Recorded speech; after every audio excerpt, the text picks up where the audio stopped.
너희가 십자가에 못 박은 이 예수를 하나님이 주와 그리스도가 되게 하셨느니라는 이 사도 베드로의 설교 말씀을 듣고, 그럼 어찌할꼬 한 회중들에게 너희가 회개하고 예수 이름으로 세례를 받으라. 그리하면 성령의 선물을 받으리니 라고 말씀을 전했습니다. 사도 베드로는 이어서 또한 이 패역한 세대 가운데서 구원을 받으라고 설교했습니다. 여러분, 그렇습니다. 우리가 살고 있는 이 세대는 패역한 세대로 볼 수 있습니다. 이 패역한이라고 하는 이 말은 왜곡시키고 또 뒤집어 엎다, 이런 뜻을 가지고 있습니다.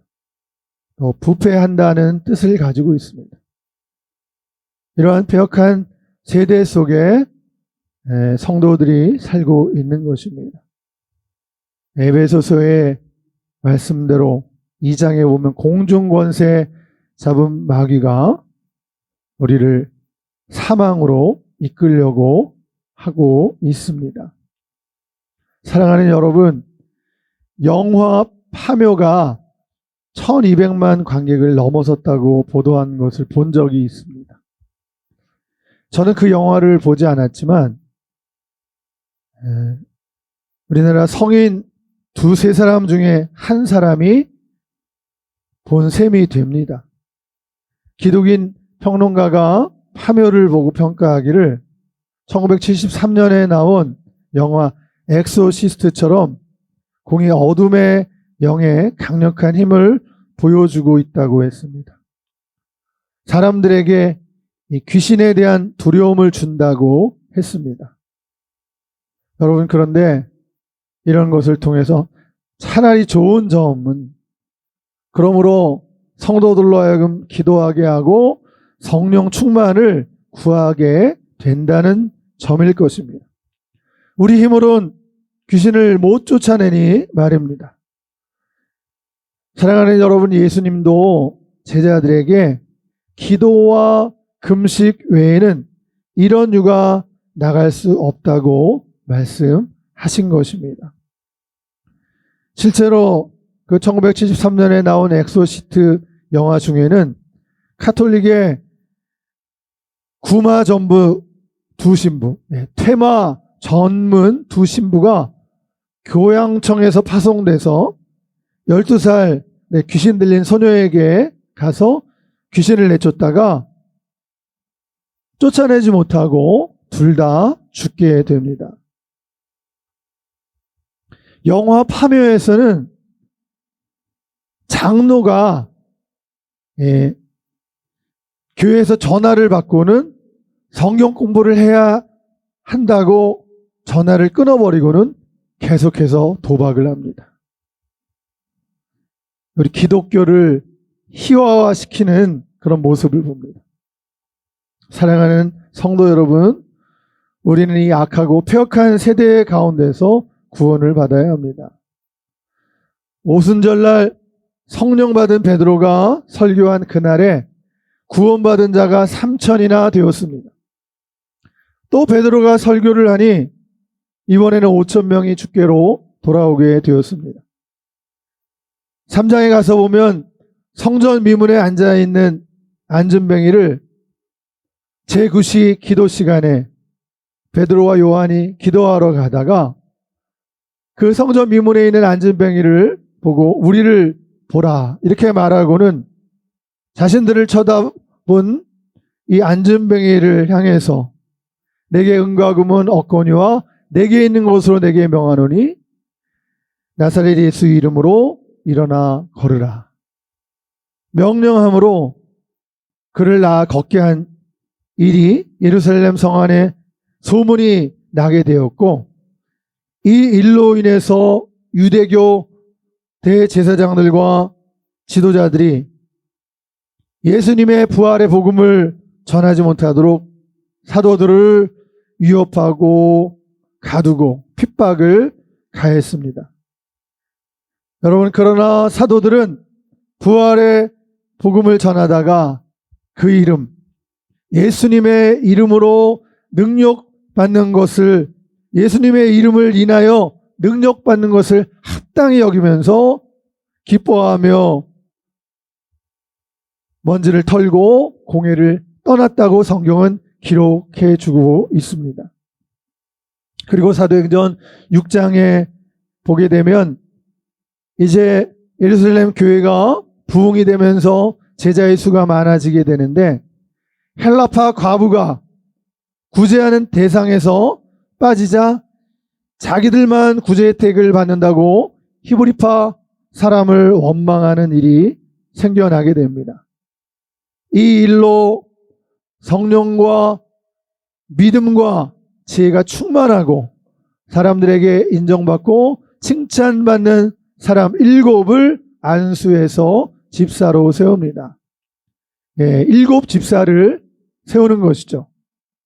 그들로 인하여 제자들의 수가 심히 많아지고, 또 허다한 유대교 제사장들도 이 도에, 즉 예수님의 부활의 복음을 믿고 돌아왔다고 성경은 기록해 주고 있습니다. 여러분, 스데반은 은혜와 권능이 충만해서 기적과 표적을 행했고, 또 자유민들과의 논쟁에서도 결코 지지 않았습니다. 지혜와 성령으로 말하는 스데반을 당해내지 못하자 이들은 없는 말을 만들고 돈으로 사서 스데반을 공회로 끌고 가서 고발을 하기까지 하게 됩니다. 예수가 성전을 헐고 율법을 폐한다, 모세의 율법을 폐한다고 거짓으로 매수해서 고발을 했습니다. 여러분, 그런데 그때 그 공화에 앉은 사람들이 잡아들인 스데반의 얼굴을 보니 그 얼굴이 마치 천사의 얼굴과 같았다고 성경은 증언하고 있습니다. 또한 재판장에서 대제사장이 이 일, 즉 예수님이 성전을 헐고 모세의 율법을 폐한다는 이 말이 사실이냐고 스데반에게 묻자 스데반이 이에 답합니다. 그것이 오늘 우리에게 알려진 스데반의 설교로 알려지기도 하고, 그 본문 내용이 사도행전 7장의 내용이라고 할 수 있습니다. 여러분, 이 내용을 보니까 집사의 수준이 사도급입니다. 성령 충만이 그 비결이었습니다. 스데반은 여러분 부영이여 들으소서라고 이야기를 시작하고 있습니다. 아브라함부터 이야기를 시작하는데, 아브라함의 아버지 우상직이 되라. 아브라함의 아버지가 우상을 만드는 것을 생업으로 먹고 사는 거죠. 그 아브라함의 아버지 우상직이 데라가 죽자 하나님은 아브라함에게 고향 메소포타미아 땅을 떠나라고 하십니다. 이 아브라함의 갈 바를 알지 못하고 하나님께 순종한 이 이야기는 역사 속에서도 오늘까지도 믿음의 사람들에게 그 순종이 계속해서 이어지고 있습니다. 사랑하는 여러분, 청교도들은 종교의 자유를 찾아서 네덜란드에서 메이플라워 호를 타고 미국으로 넘어온 사람들입니다. 그래서 위대한 미국을 건국했습니다. 하나님을 경외하는 개신교도들이 세운 축복의 나라인 것입니다. 또 가톨릭이 개신교도들을 핍박하자 신앙의 자유를 찾아서 프랑스를 떠난 위그노파 성도들이 있습니다. 그들은 스위스에 가서 고품질의 정밀한 시계를 만들어냈고, 또 빵을 만들어 정직한 그리스도인으로 인정받고 산업을 발전시키는 데 공헌을 했습니다. 오늘날도 있습니다. 예수 믿고서 핍박하는 가족 친지들에게 신앙의 이유로 예수님을 믿는다는 이유로 상속 재산을 포기한 성도의 이야기도 들려오고 있습니다. 이들은 모두 주를 떠나서 주님을 위해서, 주님을 떠난 것이 아니고 주님을 위해서 자기 소유를 버리고 떠난 사람들인 것입니다. 결코 쉬운 일이 아니었을 텐데요. 정들었던 본토 친척 아비 집을, 안락한 삶과 정들었던 가족과 친구들을 버리고 떠나는 것입니다. 사랑하는 여러분, 아브라함은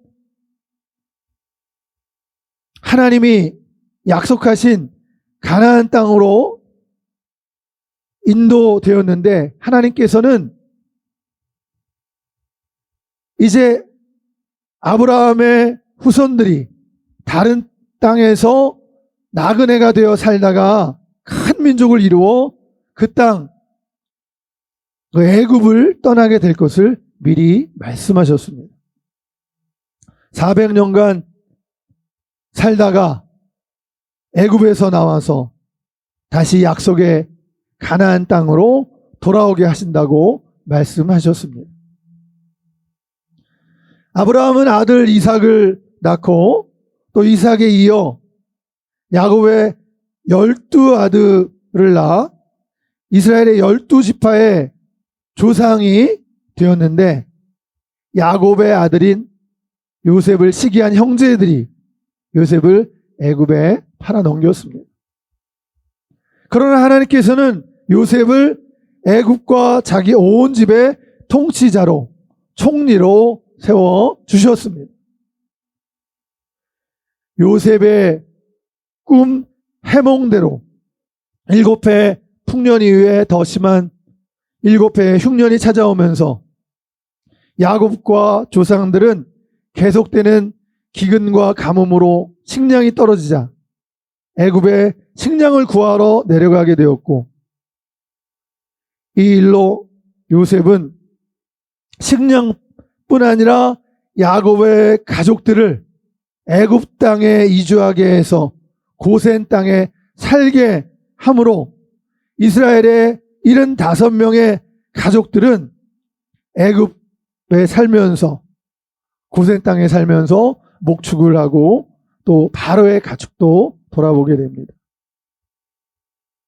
이후 애굽에서 크게 번성케 된 이스라엘은 요셉을 알지 못하는 새 왕이 나타나서 히브리 사람들을 핍박하게 되므로 고난을 겪게 됩니다. 그 왕은 교활한 방법으로 이스라엘을 핍박하는데, 이스라엘 백성이 크게 번성하게 되자 이스라엘 자손들이 반란을 일으켜 문제가 될지도 모른다는 생각 끝에 어린 남아들을, 태어나는 아이들을 나일강에 내버려 살지 못하도록 하는 법령을 내립니다. 그때 모세가 태어나고 석 달 동안 집에서 길리우다가 더 이상 키우지 못하게 되자 강보에 싸고 또 갈대 상자에 넣어서 강물에 흘려보냈을 때 나일강에 나와 목욕을 하는 바로의 공주가 이를 발견해서 데려다가 아들을 삼아 왕궁에서 키우게 됩니다. 미리암이 지켜보다가 유모를 데려오게 되는데, 이 유모 요게벳은 바로 모세의 생모였던 것입니다.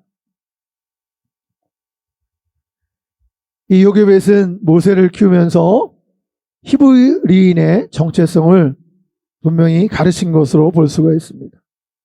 모세야, 너는 히브리인이야. 너는 하나님의 백성이야. 언젠가는 하나님의 도움으로 이곳을 떠나 조상들이 살던 약속의 땅으로 들어가게 될 거야. 그런 가르침을 요게벳을 통해서 자라면서 듣고 자랐을 것입니다. 40세가 되어서, 여러분, 오늘 이 사도행전 7장에 나오는 스데반의 설교는 참 기가 막힙니다. 베드로의 설교로 3,000명, 5,000명을 회심시키는 설교보다 설교를 마치고 순교를 하게 되는 죽음을 앞에 둔 명설교였음을 볼 수가 있습니다.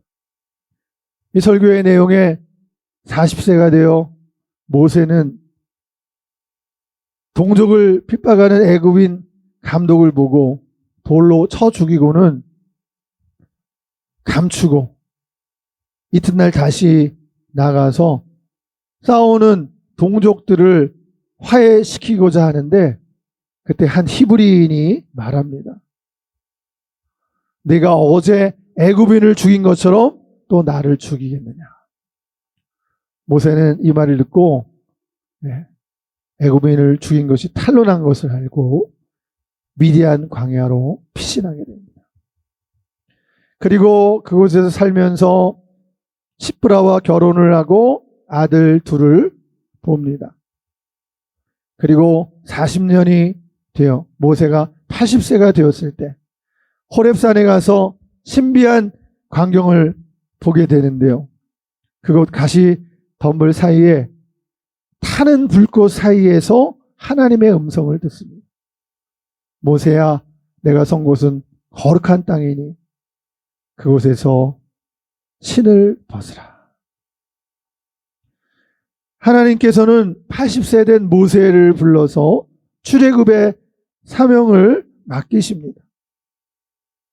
내 백성이 애굽에서의 우고를 알고 그 부르짖음이 내게 상달되었나니 그들을 구원하려고 내가 내려왔다.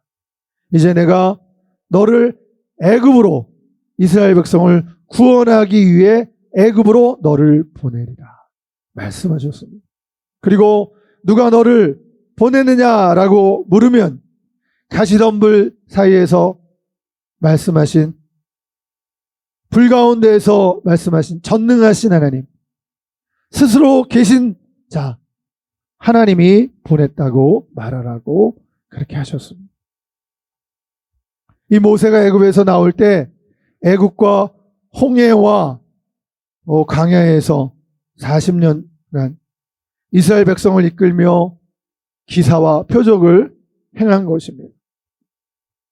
모세가 하나님께 이스라엘 백성을 다스릴 계명인 십계명을 받으려 간 사이에 밑에서는 모세를 기다리지 못하고 아론을 부추겨 금송아지를 만들어 하나님이라 하며 백성들이 음란히 섬기게 되었습니다.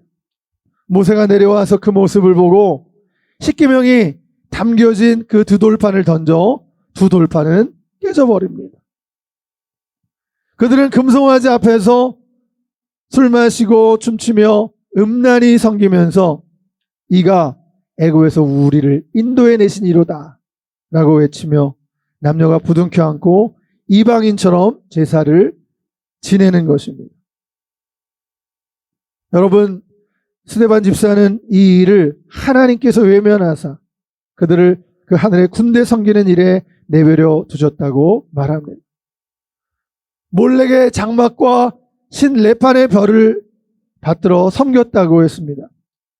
여러분, 이 몰록 숭배에서는 유아를 산채로 바치는 제사의식이 있습니다. 어린아이를 산채로 불에 태워 제사하는 의식입니다. 여러분, 이것은 오늘날 낙태를 말합니다. 아기를 가져서 태어나기 전에 뱃속의 생명을 죽여버리는 것입니다.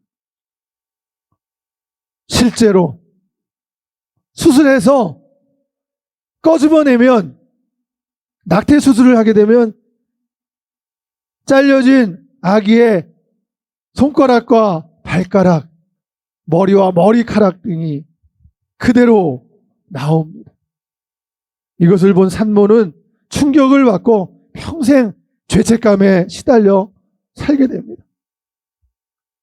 사랑하는 여러분, 요즘 강아지를 아끼고 얼마나 사랑하며 키웁니까?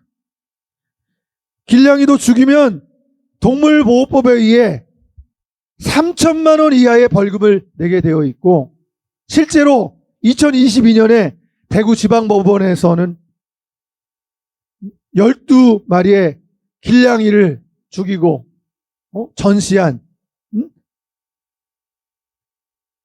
그 잔인하게 죽인 그 사람에게 2년 6개월이 선고되기도 했습니다. 실형이 선고된 거죠. 여러분, 오늘날 우리 대한민국은 세계 최저출산 국가이며 최대 낙태 국가입니다. 젊은 아이들이 아기를 가지고서는 나 키울 용기가 없어서 낙태를 하고 있습니다. 무분별한 불금 문화와 쾌락 문화가 젊은이들을 밤거리와 술집으로 여관으로 몰아내고 있습니다. 제 이야기를 들으면 엊그제 커피 부인 판매점에 들릴 기회가 있었는데요. 저녁이 지난 시간 우르르 몰려온 남녀의 젊은 친구들을 보았습니다. 또 그 옆에는 이단 교회에서 쏟아져 나온 가족들의 모습도 보았습니다.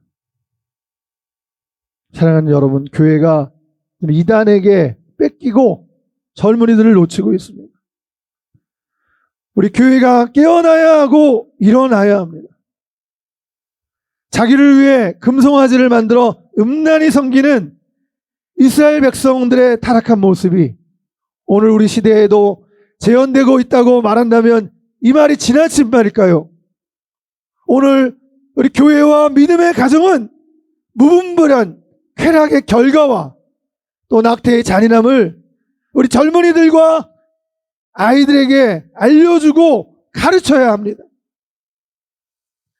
이 시대의 유아 사례가 계속 일어나지 않도록 낙태를 금지시키고 책임 있는 다음 세대들로 키워야 합니다.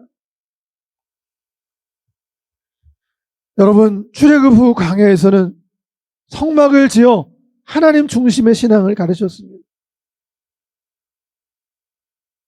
광야의 40년 동안 성막을 바라보며 사람들은 그 하나님의 임재를 바라보고 믿음으로 하나님 말씀대로 살아야겠다는 결심을 하게 되는 것이죠.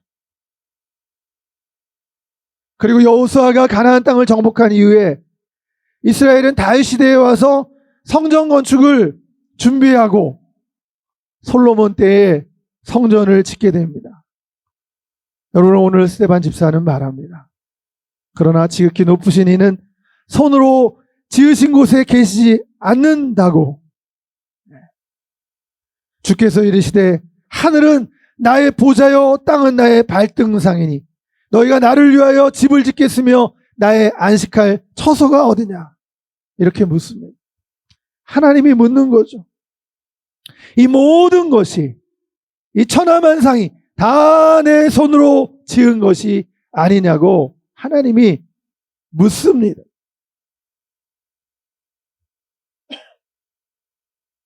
그리고는 목이 곧고 마음과 귀에 할례를 받지 못한 사람들아, 너희도 조상들과 같이 성령을 거스리는도다 라고 스데반은 외칩니다. 너희들이 선지자들을 죽이고 핍박하지 아니했느냐? 의인이 오시리라고 말한 자를 죽여버렸고 이제 너희는 의인을 잡아준 자요 살인한 자가 되나니 천사가 전해준 율법을 받고도 지키지 아니했다라고 말합니다. 이를 듣는 이들이 마음에 찔리우고 또 한편으로 이를 갈 때에 스데반이 하늘을 우러러 보고 이르기를 보라, 하늘이 열리고 예수님이 하나님 우편에 서신 곳을 내가 보노라 라고 말했습니다. 실제로 하나님의 영광과 예수님께서 하나님 우편에 서 계신 곳을 스데반은 보았기 때문입니다. 이 스데반의 말을 듣고서 그들은 일제히 큰 소리를 지르며 뒤 길을 두 손으로 틀어막고 스데반에게 달려들어 성 밖으로 내쳐 돌을 쳐 죽였습니다. 그리고 그 자리에는 사울이라는 청년이 있었고 그는 스데반의 죽음에 관여한 자가 되었습니다. 스데반을 돌로 쳐 죽일 때 증인들이 옷을 벗어 그의 발 앞에 두었기 때문입니다. 여러분, 죽어가면서 스데반 집사는 내 주여 내 영혼을 받으시옵소서 라고 외치고 주여 이 죄를 저들에게 돌리지 마옵소서 기도했습니다. 예수님께서 십자가의 죽음 앞에서 드린 그 기도를 그도 스데반도 그대로 드리면서 죽음을 맞이하였습니다. 여러분, 오늘 우리가 스데반을 영웅으로 만들려고 하는 것이 아닙니다. 집사인 그가 성령으로 충만했다는 것입니다. 여러분, 우리가 순교를 작정하고도 순교하는 것은 어려운 일입니다. 불가능할지도 모릅니다. 그러나 성령이 충만하면 우리에게도 죽음도 핍박도 두렵지 않게 될 것입니다. 집사 스데반은 사도들과 같이 복음을 외치며 두려워하지 않았습니다. 실제로 사도들의 설교를 능가하는 외침으로 죽은 후에 그는 명설교를 사도행전에 남기게 되었습니다. 성령으로 충만하여서 우리 모두 주님의 일을 맡아 감당하는 우리가 되길 기도합니다. 이 땅에 하나님의 나라, 예수님의 나라, 성령의 계절이 오게 하는 우리 모든 교회와 성도들이 되시기를 우리 구주 예수님의 이름으로 축원을 드립니다. 기도하시겠습니다. 하나님 아버지, 스데반 집사의 순교 속에서 우리는 성령 충만한 모습을 봅니다. 천사의 얼굴과 같은 모습은 성령 충만의 결과인 줄로 믿습니다.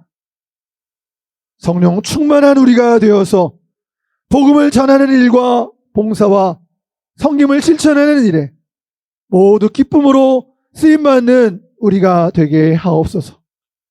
우리 주 예수님의 이름으로 기도하옵나이다.